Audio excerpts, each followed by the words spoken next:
আল্লাহর প্রিয় নবী হাদিসে পাকের মধ্যে ইরশাদ করেছেন, যেই হাদিসখানা বুখারী শরীফের 881 নম্বর হাদিস, হযরতে সাইয়্যিদুনা আবু হুরায়রা রাদিয়াল্লাহু তাআলা হতে বর্ণিত, তিনি বলেন, আল্লাহর প্রিয় নবী দু জাহানের বাদশা মুহাম্মদুর রাসূলুল্লাহ সাল্লাল্লাহু আলাইহি ওয়াসাল্লামের ইরশাদ করেছেন, জুমার দিন ফেরেশতারা মসজিদের দরজার মধ্যে অবস্থান করে। কোন বান্দা যদি মসজিদে প্রবেশ করে, যেই বান্দা সর্বপ্রথম মসজিদের মধ্যে প্রবেশ করে, ওই বান্দার আমল নামার মধ্যে আল্লাহ পাকের রহমতের ফেরেশতারা আল্লাহর রাস্তায় একটি উট কোরবানি করার সওয়াব প্রদান করে থাকে। জোরে বলুন সুবহানাল্লাহ। এবং দ্বিতীয়তে 2 নম্বরে যেই ব্যক্তি মসজিদের মধ্যে প্রবেশ করে, ওই ব্যক্তির আমল নামার মধ্যে ওই রহমতের ফেরেশতারা আল্লাহ পাকের রাস্তায় একটি গাবি সদকা করার সওয়াব দান করে থাকে। জোরে বলুন সুবহানাল্লাহ।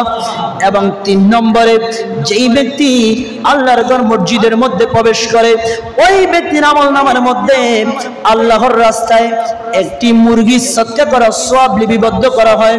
এবং যেই ব্যক্তি 4র্থ নম্বরে প্রবেশ করে, ওই ব্যক্তির আমল নামার মধ্যে রহমতের ফেরেশতারা আল্লাহর রাস্তায় একটি ডিম সদকা করার সওয়াব লিপিবদ্ধ করে দেয়। জোরে বলুন সুবহানাল্লাহ।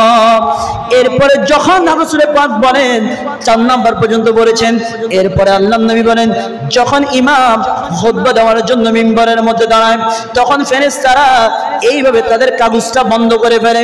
তখন যেই ব্যক্তি মসজিদে প্রবেশ করে, ওই ব্যক্তির নাম ওই জুমার মধ্যে লিপিবদ্ধ হয় না। জোরে বলুন নাউজুবিল্লাহ।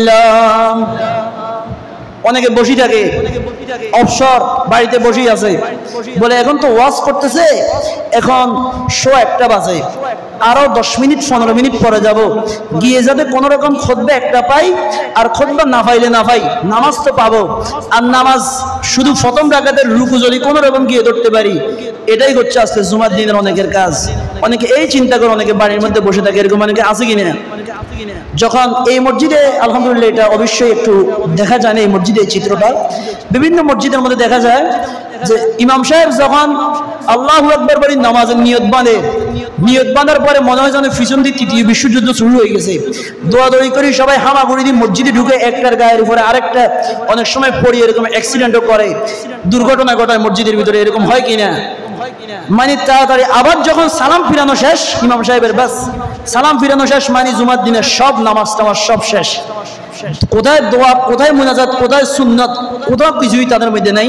শুধু সালাম ফিরাতে দেরি, আসসালামু আলাইকুম 2য় নাম্বার আবার বলতে দেরি, 2য় নাম্বার ইমাম সাহেব বলি এখনো শেষ করে নাই, তখন থেকে অনেকে যাওয়া শুরু করে। এরকম অনেকে আছে কিনা। কিন্তু জুমার দিন আগে আগে মসজিদে আসার কি ফজিলত।